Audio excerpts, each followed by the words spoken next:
दोस्तों स्वागत है एक बार फिर से आपके अपने एजुकेशन चैनल एजुट्यूबर देव पर। तो दोस्तों आरपीएससी के द्वारा पिछले जो एक साल से या यूँ कहें कि 8-9 महीनों से जो वेट करवाया जा रहा था अभ्यर्थियों को कि रिज़ल्ट कब निकाले जाएंगे, कब इंटरव्यू और फिर कब जॉइनिंग और काउंसलिंग और ये सारी चीज़ें होंगी, तो अब आरपीएससी गति पकड़ चुकी है। इसलिए आपने एक चीज़ नोटिस की होगी कि पिछले 8-10 दिन में आरपीएससी के द्वारा 5 जो है विषयों के रिजल्ट जारी कर दिए गए हैं। अमूमन ये देखा जाता है कि 5 विषयों के रिजल्ट जारी करने में 2 महीने आरपीएससी ले लेता था, इस बार 8 या 10 दिन ही लिए हैं। पिछले 1-1.5 सप्ताह की अगर हम लोग बात करें तो फिजिक्स, फिर केमिस्ट्री, फिर संस्कृत, फिर होम साइंस और अभी 1-2 दिन पहले पीटीआई का रिजल्ट भी जारी कर दिया गया। तो इससे आप समझ सकते हैं कि जो अपने पूर्वानुमान भी थे, साथियों में भी जो बात वगैरह चलती रहती थी, आप सभी जिस चीज़ को स्वीकार भी करते थे कि फरवरी में अधिकतर सब्जेक्ट के रिजल्ट जो है वो जारी किए जाएंगे। हालांकि अभी भी प्रतीक्षा इस बात की है कि हिस्ट्री और ज्योग्राफी के परिणाम जारी नहीं किए गए। हम सभी का ये मानना था जो 5 रिजल्ट जो आप देखते हो कि ये निकले हैं, physics, chemistry, Sanskrit, home science और पीटीआई का, इसमें से एक हिस्ट्री या फिर यूँ कहें कि ज्योग्राफी का हो सकता था, क्योंकि पॉलिटिकल के बाद 2 बहुत बड़े सब्जेक्ट पॉलिटिकल और हिंदी के बाद यही हैं और इनका एग्ज़ाम जो है पॉलिटिकल के जस्ट अगले दिन हो गया था। मतलब पॉलिटिकल के एग्ज़ाम के 2 दिनों में हो गया था और पॉलिटिकल का रिजल्ट आए हुए 1-1.5 महीना हो गया है। तो सीधा सा अनुमान था कि जनवरी में ज़रूर उसका रिजल्ट जारी कर दिया जाएगा, या तो हिस्ट्री का या फिर ज्योग्राफी का। ये अनुमान अपना अवश्य गलत सिद्ध हो गया कि वो नहीं आए, लेकिन उसकी जगह और उसकी भरपाई 5 विषयों के रिजल्ट से आरपीएससी ने कर दी है। तो आप ये मान के चल सकते हैं कि फरवरी में अधिकतर मतलब 90% मैं कह सकता हूँ कि विषयों के रिजल्ट जो है वो जारी हो जाएंगे। अब इसमें आपके प्रश्न भी है, काफ़ी सारे मेल्स भी आते हैं, कमेंट्स भी हैं कि कब तक इंटरव्यू वगैरह का जो है वो आयोजन होगा। इस पर एक अलग से मैं सेपरेट वीडियो लाऊंगा, क्योंकि इस समय थोड़ा सा व्यस्त हूँ। ग्रेजुएशन वाले जो अपने विद्यार्थी हैं कॉलेज में, उनका सिलेबस कंप्लीट करवाना है पॉलिटिकल में ही, तो उसको मैं थोड़ा सा प्राथमिकता दे रहा हूँ, क्योंकि उनके एग्ज़ाम स्टार्ट हो जाएंगे अगले 15, 20 या 25 दिन में। टाइम टेबल अभी आना है, तो मैं उस पर थोड़ा फोकस्ड हूँ। इस वजह से मैं आपके कमेंट्स रिप्लाई करने के लिए टाइम थोड़ा सा नहीं निकाल पा रहा हूँ, उसके लिए समायाची हूँ। तो ये सारी चीज़ें रिजल्ट वाली आपको पता है। इंटरव्यू कब तक आयोजित हो सकते हैं, क्या कुछ उसमें प्रोसेस हो सकती है, कितना टाइम लग सकता है, इस पर एक अलग सेपरेट वीडियो में बात करेंगे। आज हम लोग बात करेंगे जो हिंदी विषय के अभ्यर्थियों के लिए जो काउंसलिंग की एक लिस्ट जारी की गई है कॉलेजेस की, उस पर हम लोग बात करेंगे और जानेंगे कि ये जो काउंसलिंग का आयोजन है वो क्या मार्च में होगा या फरवरी में हो जाएगा, क्या मार्च तक ज्वाइनिंग की कितनी संभावना है, इस संबंध में बात करेंगे। तो सबसे पहले आप ये लिस्ट देखिए, जब आप सेलेक्ट होते हो कॉलेज लेक्चरर में या स्कूल लेक्चरर में जिस भी पोस्ट पर, तो आपके सामने सारे पदों की सूची होती है। उस सूची के अनुसार आप अपनी प्राथमिकता जो है वो सेलेक्ट कर सकते हो कि आपको किस कॉलेज में ज्वाइनिंग लेनी है। एक प्रश्न थोड़े समय पहले ये भी पूछा जा रहा था कि जो पुरुष हैं वो कोएड को ही सिलेक्ट कर सकते हैं क्या, क्या महिलाएं हैं वही केवल गर्ल्स कॉलेज को सिलेक्ट कर सकती हैं क्या? ऐसा कुछ भी नहीं है। कोई भी जो महिला भी है तो वो भी कोएड में जा सकती हैं, गर्ल्स में जा सकती हैं, पुरुष भी हैं वो भी कोएड में सेलेक्ट हो सकते हैं। सेलेक्ट क्या हो सकते हैं, अपना चॉइस सेलेक्ट कर सकते हैं, या फिर जो है वो गर्ल्स कॉलेज को वो अपनी प्राथमिकता अपनी नज़दीकी के अनुसार दे सकते हैं। इसमें कोई दिक्कत की बात नहीं है। अब इसमें एक महत्वपूर्ण प्रश्न ये आता है, जो अभ्यर्थी इस भर्ती में नहीं हुए या एलिजिबल नहीं थे या तैयारी नहीं थी या कुछ अंकों से रह गए, उनके मन में प्रश्न आता होगा कि सर अभी जो भर्ती आई है उस भर्ती के अंतर्गत जब अगले साल में ही सारी प्रोसेस होगी, इस साल के लास्ट में एग्ज़ाम है, तो हमारे लिए कुछ पोस्ट बचेगी क्या इसके बाद? तो डेफिनेटली बचेंगी।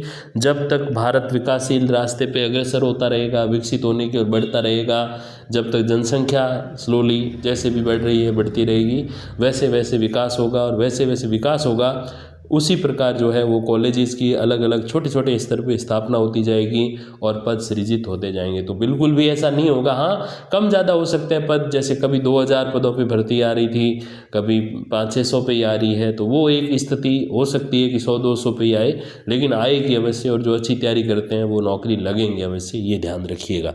अब इसके अंतर्गत क्या है कि इसका प्रिंट आउट निकाल के इसमें अब लोग अपनी चॉइस भरते हैं कि मुझे जो है ये अगर नहीं मिला कॉलेज तो मैं कौन सा लूँगा, दूसरा नहीं मिला, तो ऐसे करके 30-40 तक चॉइस भरते हैं। हालांकि कोई रूल नहीं है कि आप चॉइस हैं क्या भरो क्या नहीं, लेकिन एक वहाँ रहता है क्योंकि थोड़ा सा फास्ट प्रोसेस होती है उधर काउंसलिंग के टाइम आयुक्तालय में, तो वहाँ पर फिर आपके ज्वाइनिंग में सुविधा वगैरह रहे और आपके सामने एक लक्ष्य रहे कि हाँ मुझे इस कॉलेज को जो है वो प्राथमिकता देनी है। अब इसमें रैंक वाइज जो है वो आपको ऑप्शन नहीं मिलता है कि आपकी अच्छी रैंक है तो आपको पहले मौका मिल जाएगा, ऐसा नहीं है। इसमें सबसे पहली प्राथमिकता जो है वो दिव्यांगजनों को दी जाती है, दिव्यांग महिला को, फिर दिव्यांग पुरुष को, फिर उसके बाद विधवा परित्यक्ता जो महिला है उसको, फिर तलाकशुदा महिला जो है उसको, इस प्रकार से करते करते करते फिर सामान्य महिलाओं को, फिर उसके बाद पुरुषों को, और पुरुषों, हाँ जब पुरुषों की बात आ जाएगी उसमें फिर रैंक देखी जाएगी कि जिसकी अच्छी रैंक है उसको पहले मौका दिया जाए। इस प्रकार से इसमें सारी प्रोसेस चलती है और ऐसा बिल्कुल भी नहीं है कि जो अच्छी रैंक पे है सबसे पहले उसी को ही कहेंगे कि भाई आप अपना कॉलेज चुनो, ऐसे नहीं है। यहाँ थोड़ा दिव्यांगता को, फिर महिलाओं को, फिर उसके बाद जो है धीरे धीरे पुरुषों को प्राथमिकता दी जाती है। इस प्रकार से चीज़ें होती हैं। और 214 अभ्यर्थी है अगर मैं गलत नहीं हूँ सिलेक्टेड हिंदी विषय के अंतर्गत। तो इसमें आप देख सकते हो इस लिस्ट के अंतर्गत जो कॉलेजेस के नाम हैं वो आप देखिए 196 हैं। अब आप सोचोगे 196 हैं तो जो 18 जो अभ्यर्थी सेलेक्ट हुए हैं इसमें, और उनके लिए क्या कुछ व्यवस्था रहेगी, तो देखिए कुछ एक अभ्यर्थियों को जो है वो प्रोविजनली भी उसमें रखा गया। क्या इसका कनेक्शन है क्या, तो ऐसा कुछ भी नहीं है। अब जब ज्वाइनिंग की बारी आएगी उनकी तो उसके अंतर्गत इसमें से कई सारे कॉलेज ऐसे हैं जहाँ एक से अधिक पद है, तो एक तो वो ऑप्शन उनके सामने खुला रहेगा। फिर इसके अलावा राजशेष के अंतर्गत भी जो है वो लगाए जाने की मैं समझता हूँ एक बात हमारे डिपार्टमेंट में चल रही है कि उनको वहाँ भी मौका दिया जा सकता है। कोई ऐसा व्यक्ति जो जिस जगह से सेलेक्ट हुआ है वहाँ पर राजशेष वाला महाविद्यालय है तो उसमें भी उनको जो है वो कॉलेज लेक्चरर या यूँ असिस्टेंट प्रोफेसर के रूप में ज्वाइनिंग देंगे, लेकिन उनको काम सारा प्रिंसिपल वाला करना पड़ेगा क्योंकि वहाँ अपने जो सारे साथी लगे हुए हैं वो विद्या संबल वाले या गेस्ट फैकल्टी वाले ही लगे हुए हैं। तो ये भी मान के चल रहे हैं कि कुछ एक पद इसमें राजशेष वाले भी शामिल कर दिए जाएंगे। हाँ ये भी आपका प्रश्न है, काफ़ी बार मैंने देखा कमेंट्स में कि राजशेष वाली भर्ती के ऊपर एक विस्तृत वीडियो लाइए, तो बिल्कुल प्रोसेस चल रही है उस पर ही 1000 से 1500 के समथिंग उसमें पोस्ट होने वाली है।